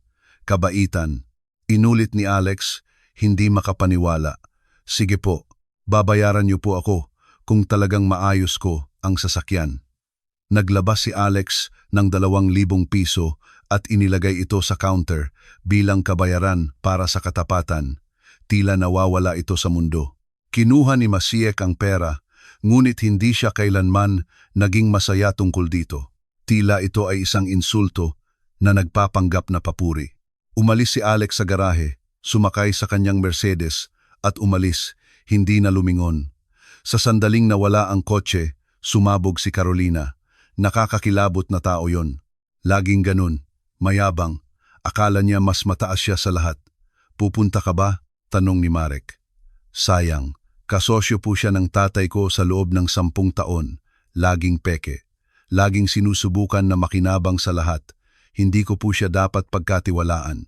May dalawa ba kayong partner sa isa't isa? Tanong ni Maciek. Oo, si Alex ay laging nandiyan para kumita ng pera, pero hindi niya ito ginagawang mabuting tao. Inilagay ni Marek ang 2,000 piso sa drawer. Kung gayon, hindi bababa sa nagbayad siya. Kung pera ay pera. Hindi mahalaga kung kanino galing. Tama po ang tatay ko, sumang-ayon si Maciek. Hindi po natin maaaring piliin ang mga kliyente batay sa kanilang pagkatao. Bumalik sila sa trabaho, ngunit ang pagbisita ni Alex ay nag-iwan ng mapait na lasa sa hangin, lalo na si Carolina, nababahala. Kilala niya si Alex, kaya alam niyang wala siyang ginagawa nang walang nakatagong layunin. Sa pagtatapos ng hapon, habang naghahanda na si Carolina na umalis, dumating si Eduardo sa garahe. Nagmamaneho siya mismo na hindi karaniwan para sa kanya at may nag-aalala na ekspresyon. Tay, ano po kayo rito? Tanong ni Carolina. Kailangan kong makipag-usap kay Marek. Nang mag-isa, tinawag ni Marek sina Maciek at Carolina. Pwede ba kayong lumabas muna? Pumunta kayo sa ice cream, kahit ano. Nagprotesta sana si Maciek, pero hinawakan siya ni Carolina sa braso. Halika, oo, ako na ang bahala. Hayaan niyo silang mag-usap. Nang maiwan silang dalawa, nagpatuloy si Eduardo. Nandito si Alex kanina. Oo, tumawag po siya sa akin, sabi niya. Sabi niya, nababahala siya sa aking investment sa garahe sa likod ng walang tamang istruktura. Naramdaman ni Marek ang pag-init ng kanyang loob. Garahe sa likod. Nagpunta siya rito para tingnan si Maciek at ang anak ko ay na-diagnose ang problema sa kanyang Mercedes sa 1 minuto. Alam ko po, huwag ko pong pagdudahan ang inyong kakayahan, pero gusto ko po kayong bigyan ng babala na si Alex ay susubukan na sirain ang ating partnership. Sirain? Bakit? Dahil hindi po gusto ni Alex kapag may ginawa akong hindi ko muna kinukonsulta sa kanya at inggit po siya sa lahat ng nakakakuha ng maganda. Ano po ang magagawa niya? Bumuntong hininga si Eduardo. Mayroon siyang impluwensya. Kilala niya ang mga tao sa industriya ng sasakyan, sa mga regulatory bodies, sa mga supplier. Kung gusto niyang pahirapan kayong kumuha ng mga sertipiko, mga pyesa, mga permit, kaya niya. Umupo si Marek. Naramdaman ang bigat ng realidad. Kung gayon, ang sinasabi niyo po ay ang ating partnership ay nasa panganib bago pa man magsimula, hindi. Sinabi ko lang po na mas magiging mahirap ito kaysa sa ating inaasahan, pero hindi imposible. Eduardo, tingnan niyo po ang paligid. May mga utang po ako, lumang kagamitan, mga kliyenteng halos hindi na makabayad. Kung pipiliin po ng partner niyo na sirain ako, madali niya itong magagawa. Hindi kung hindi ko siya papayagan, sabi ni Eduardo na may determinasyon. Si Alex ay aking partner, pero hindi ibig sabihin na siya ang nagpapatakbo sa akin. Nakagawa na ako ng desisyon. Mamumuhunan ako sa inyong garahe at walang makakapigil sa akin. Pero paano kung maapektuhan ito ang inyong mga negosyo? Paano kung malugi kayo dahil sa akin? Marek, Mas marami pa akong pera kaysa sa kaya kong gastusin sa 3 buhay. Pwede akong malugi ng ilang milyon at hindi ko man lang maramdaman ang pagbabago sa aking pamumuhay. Pero kayo, mararamdaman nyo ang bawat piso ng investment na ito. Gagawin nyo itong isang bagay na makabuluhan. Paano po kayo sigurado? Dahil nakita ko kung paano nagtrabaho si Maciek, nakita ko kung paano niyo siya pinalaki. Nakita ko ang mga pagpapahalaga na mayroon kayo. Namuhunan na ako ng milyon-milyon sa mga kumpanya na maganda sa papel, pero nabigo dahil ang mga tao sa likod nito ay walang karakter. Kayo po ay mayroon at ito ay mas mahalaga kaysa sa anumang business plan. Naramdaman ni Marek ang pag-agos ng luha sa kanyang mga mata. Bakit po kayo nagtitiwala sa amin? Dahil ipinaalala niyo sa akin kung ano talaga ang mahalaga, dahil binigyan niyo ako ng pag-asa muli, dahil nag-post si Eduardo. Ang kanyang tinig ay nababalot ng pagkabagabag, dahil ang pagtulong sa inyo ay ang paraan na natagpuan ko upang parangalan ang aking anak. Magugustuhan ni Rafao si Maciek.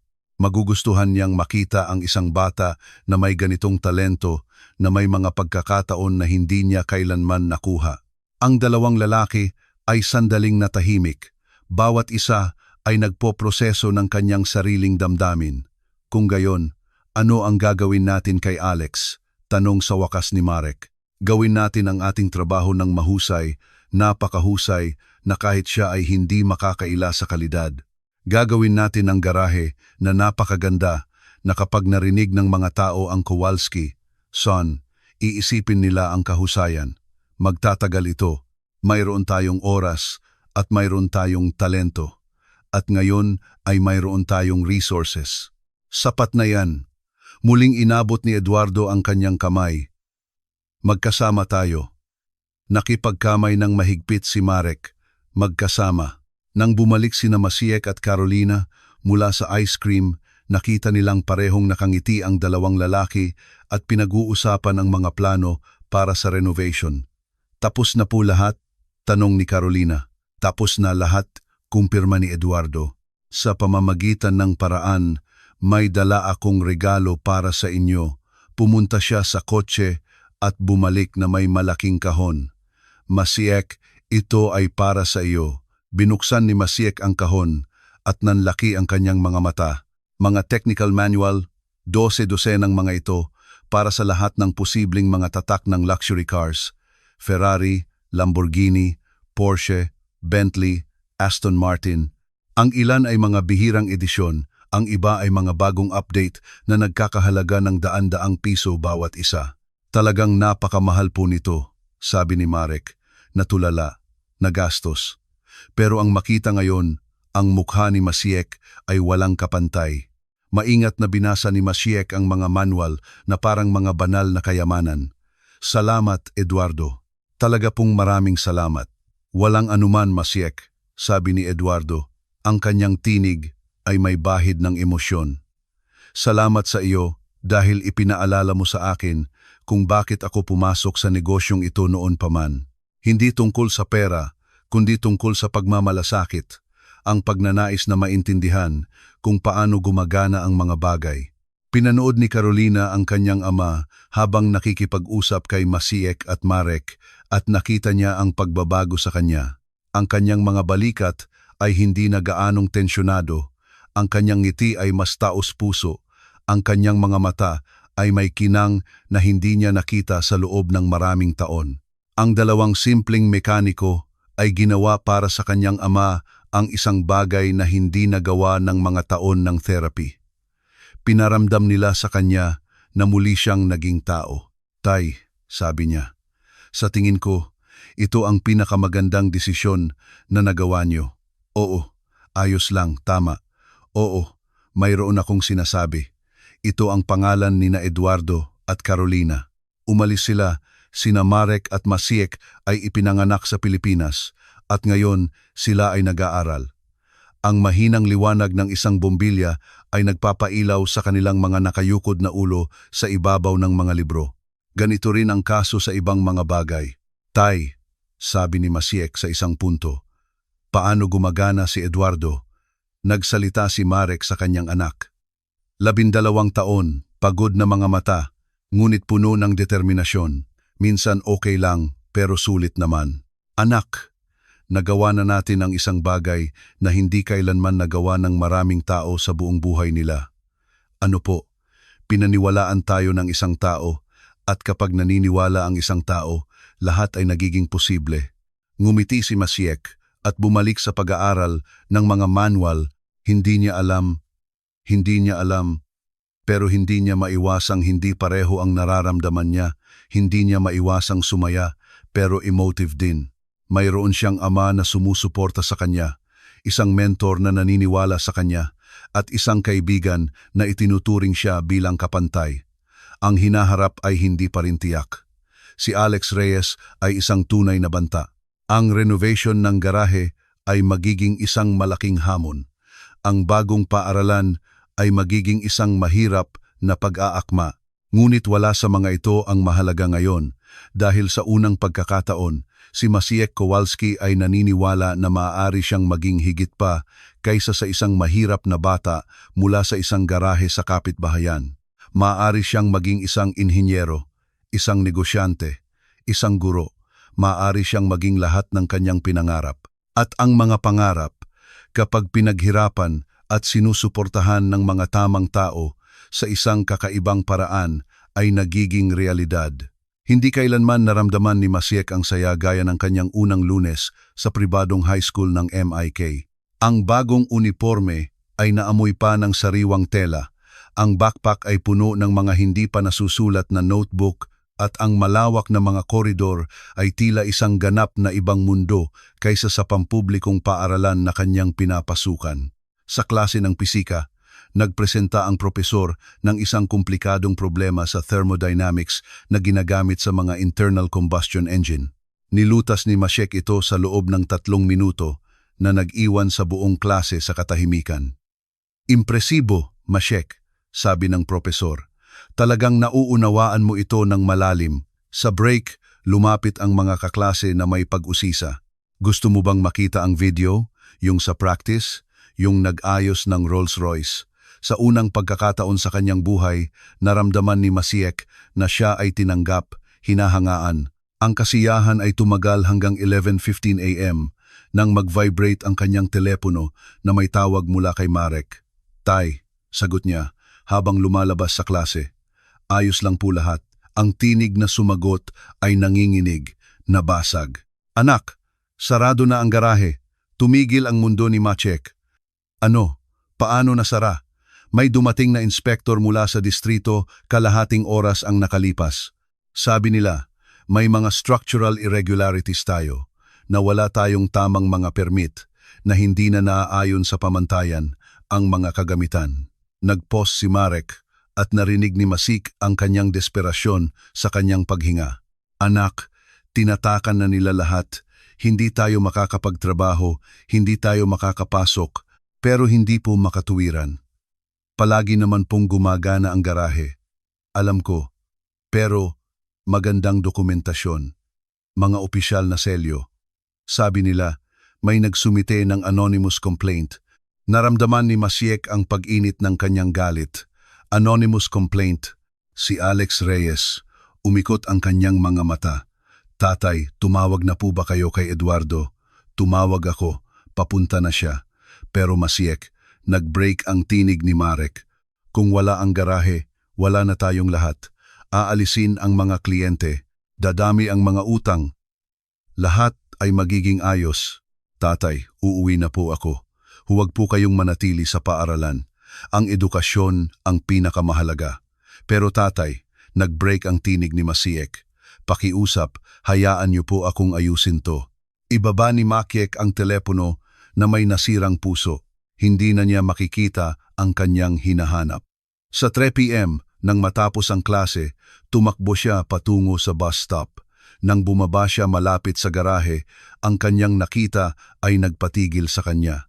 Mayroong isang malaking grupo ng tao, mga 50 tao, hawak ang mga transparent, sumisigaw, nagpoprotesta. Ang garahe ay tinatakan ng dilaw na tape, ngunit hindi ito pinansin ng mga tao. Katarungan para kay Maciek. Ang sabi ng mga transparent, talento ay hindi kasalanan, hayaang gumana ang garahe. Lumapit si Masiek, tulala. Nakilala niya si Mrs. Beata, ang kliyente ng Polones, na may luhang dumadaloy sa kanyang mga mata. Si Mr. Arnel, ang may-ari ng bakery, si Mrs. Elena, isang retiradong guro, 12 ng mga tao mula sa kapitbahayan na kilala niya sa buong buhay niya. Masiek. Tumakbo si Mrs. Beata para yakapin siya. Aking anak. Ikaw, Mrs. Beata, ano ang nangyayari? Nang nalaman namin na isinara ang garahe, nagsama-sama kami, 2 bagay, at tinulungan niyo kami sa lahat ng taon. Inayos niyo ang aming mga sasakyan noong wala kaming pera. Ngayon, ang aming kolehiyo ay para sa inyo. Naramdaman ni Masiek ang pag-agos ng luha. Sa loob ng maraming taon, naramdaman niyang hindi siya nakikita. Isang mahirap na bata lamang na ginagawa ang kanyang makakaya. Ngunit nakita siya ng mga taong ito, nagmamalasakit sila. Pumasok siya sa garahe, dumadaan sa tape ng pagkakakulong. Nakaupo si Marek sa isang bench na may kanyang ulo sa kanyang mga kamay, habang si Eduardo ay nakikipag-usap sa isang lalaki na may suot na suit na nagsusulat sa isang tablet. Masiek, nakita siya ni Eduardo. Dapat nasa paaralan ka.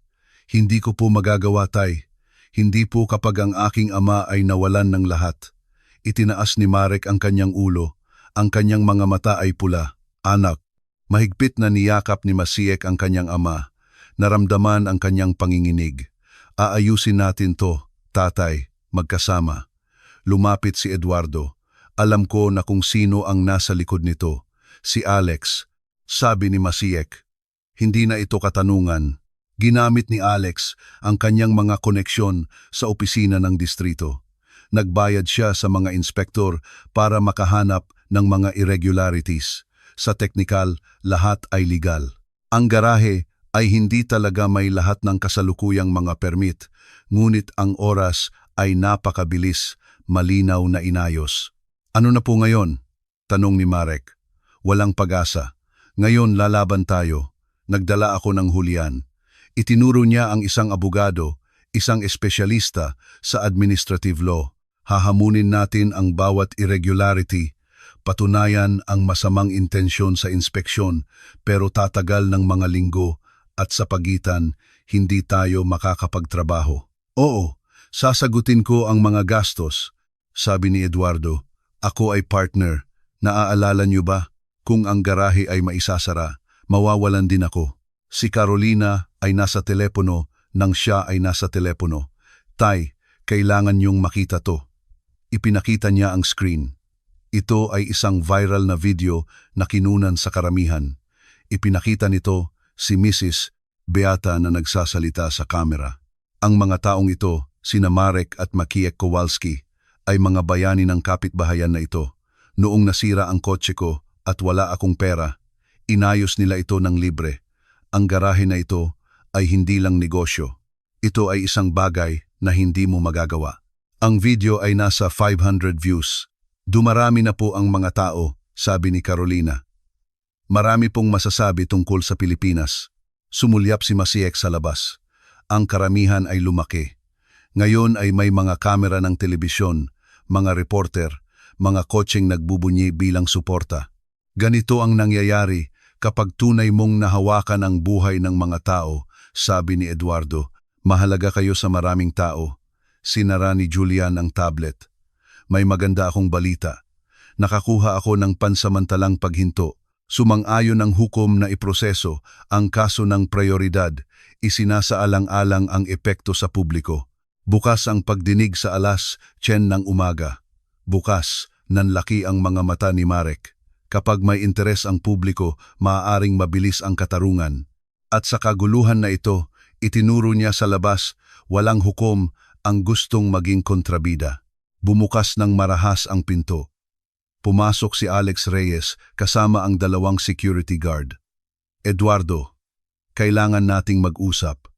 Hindi na tayo dapat mag-usap pa.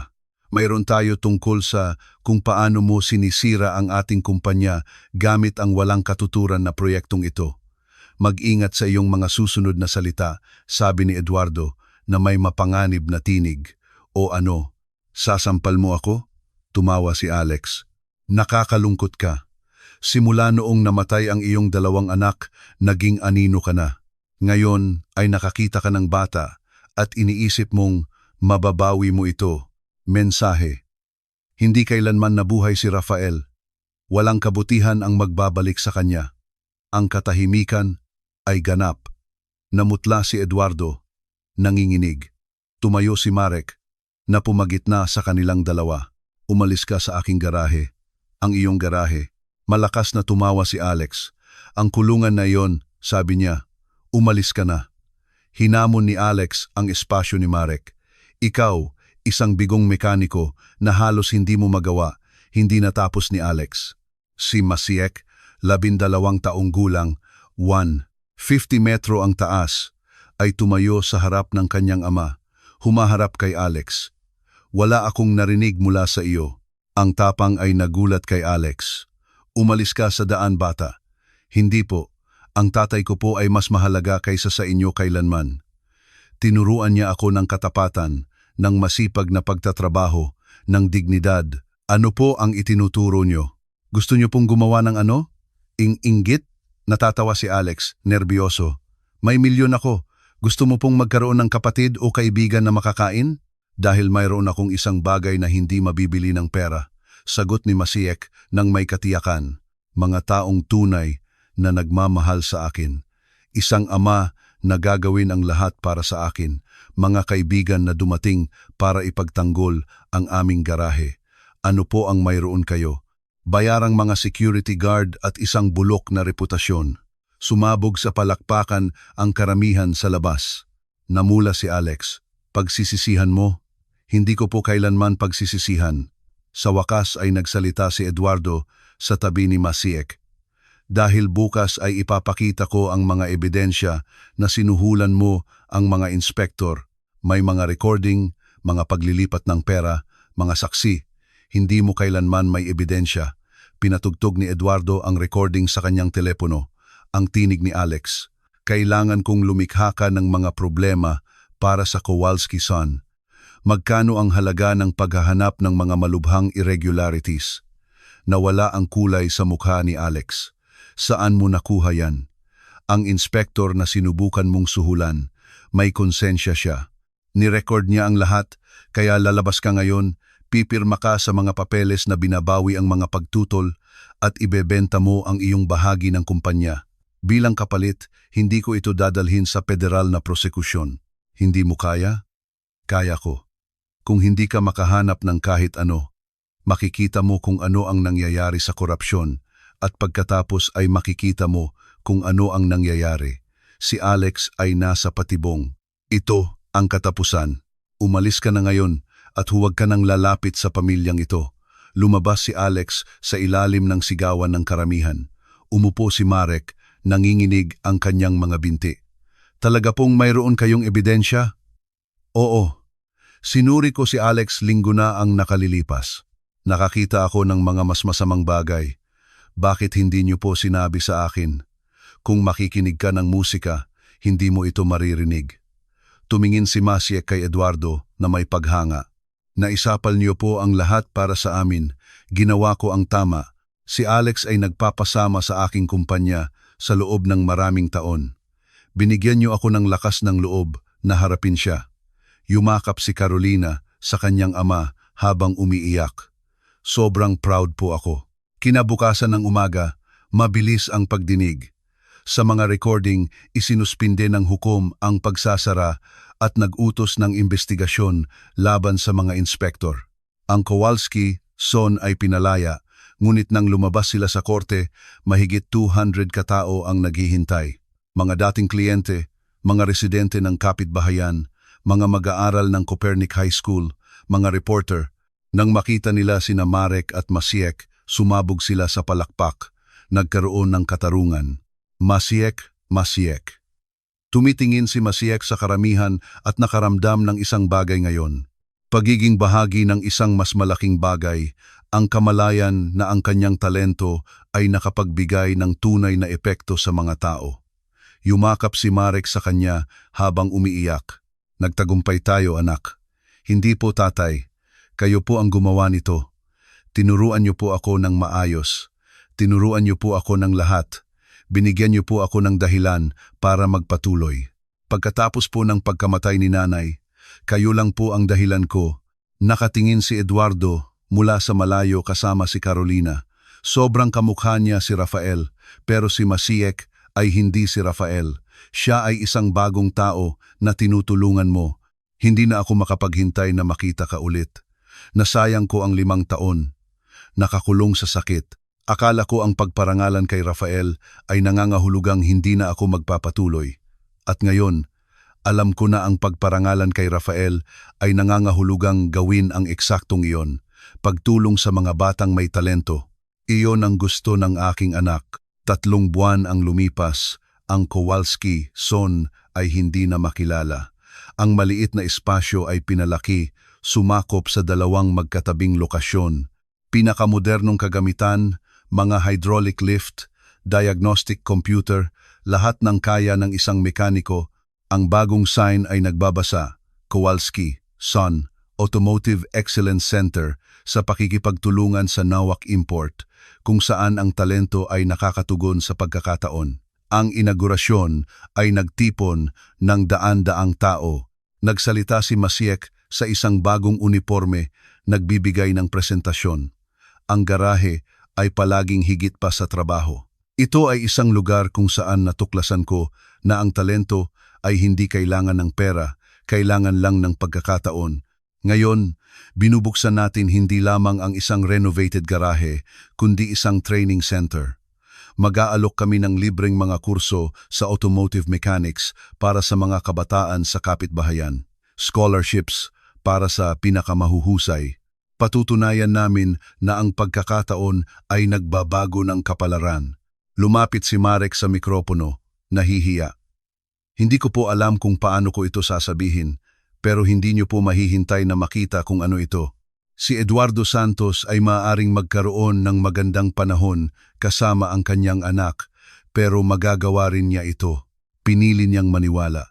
Salamat, aking kaibigan, sabi ni Eduardo, nahahawakan ang kanyang dibdib. Oo, salamat. Iniligtas niyo ako sa aking sarili. Ipinagbigay alam niyo sa akin kung bakit mahalagang mabuhay. Tumingin siya sa langit. Rafael, kahit nasaan ka man, sana ay proud ka. Sa pagtatapos ng araw, nang nagkalat na ang karamihan, sina Eduardo, Carolina, Marek at Masiek ay umupo sa bagong opisina. Isang silid na may salamin, aircon, modernong mga computer. Huwag niyo po kaming hayaang mag-alala, sabi ni Masiek. Totoo, dahil nararapat niyo yan, sagot ni Eduardo. Bawat kagamitan, nakuha niyo sa pamamagitan ng inyong talento. Bumalik si Carolina na may dalang kahon. Masiek, ang tatay ko po ang humiling na itabi ko ito para sa iyo. Binuksan ni Masiek at nakakita ng mga lumang, halos hindi nagamit na mga kasangkapan. Mga kay Rafael, paliwanag ni Eduardo. Ang kanyang tinig ay nababalot ng pagkabagabag. Nakuha niya ito noong siya ay 10 taong gulang. Itinago ko ito mula noong nawala siya. Pero sa tingin ko, gusto niyang mapunta ito sa iyo. Hinawakan ni Masiek ang maliit na wrench. Mr. Eduardo, hindi ko po kaya. Oo, kaya mo. Dahil gagamitin mo ito para gawin ang pinapangarap ni Rafael. Ayusin ang mundo. Ang bawat salita. Niyakap ni Masiek ang mga kasangkapan sa kanyang dibdib. Alagaan ko po yan. Nangangako po ako, 2 beses na. Nagtuloy ang mga taon. Tinapos ni Masiek ang Copernic High School na may karangalan. Nakakuha siya ng buong scholarship para sa pag-aaral ng Mechanical Engineering sa Warsaw University of Technology. Sa edad na 22, natanggap niya ang parangal bilang pinakamahusay na estudyante ng mechanical engineering sa bansa. Habang hawak ang tropeo, nagpasalamat siya sa kanyang ama, si Marek, na nagturo sa kanya ng lahat, kay Eduardo Santos na nagbigay sa kanya ng pagkakataon at kay Rafael na bagaman wala siya rito ay nagbigay inspirasyon sa kanya na hindi kailanman sumuko. Ang Kowalski son ay mayroon ng 12 sangay sa Maynila. Bawat isa ay nag-aalok ng libreng mga kurso. Nag-employ sila ng mga kabataan mula sa kapitbahayan na pinananatili ang pilosopiya. Ang kita ay mahalaga, ngunit ang dignidad ay walang kapantay. Pinamamahalaan ni Marek ang kumpanya kasama ni Eduardo. Sa lahat ng paraan, hindi sila mga partner. Sila ay mga kapatid. Si Carolina ay naging isang mechanical engineer, nagtatrabaho sa Nawak Import, ngunit ginugugol ang mga weekend sa garahe, nagtuturo ng libre. At si Masiek ay naging eksakto kung sino ang pinaniniwalaan ng lahat. Hindi lamang isang mahusay na mekaniko, kundi isang pambihirang tao na gumamit ng kanyang talento upang ibang tao. Dahil ang marahas na sugal na iyon ay naging isang pambihirang kwento ng tagumpay na nakita ng Pilipinas. At sa tuwing tinatanong si Masiek kung ano ang kanyang pinakamahusay na pagkukumpuni, sumasagot siya, hindi kailanman ito isang Rolls Royce. Ito ay ang pag-aayos ng puso ng isang tao na nakalimutan kung paano magmahal at kapalit nito. Inayos nito ang buong buhay ko. Sa orihinal na garahe, na ngayon ay naging isang museo at training center, may nakasabit na plaka sa pader. Dito nagsimula ang lahat, kung saan ang isang bata ay nagpatunay na ang talento ay walang hangganan, kung saan natagpuan ng isang tao ang pagtubos, kung saan ang isang pamilya ay ipinanganak mula sa pinakahindi inaasahang mga pangyayari. Hayaan ang lugar na ito na palaging magpapaalala, isang pagkakataon ay maaaring magbago ng mundo. Ang mga bagong dating ay tumingin sa mga plake at naglakas loob na mangarap. Maari mong makita si Masiek Kowalski, ngunit maaari mo rin itong gawin. Gusto kong bumalik sa iyo. Hindi mga kotse, kundi pag-asa, hindi mga makina, kundi buhay, hindi mga makina, kundi mga kapalaran.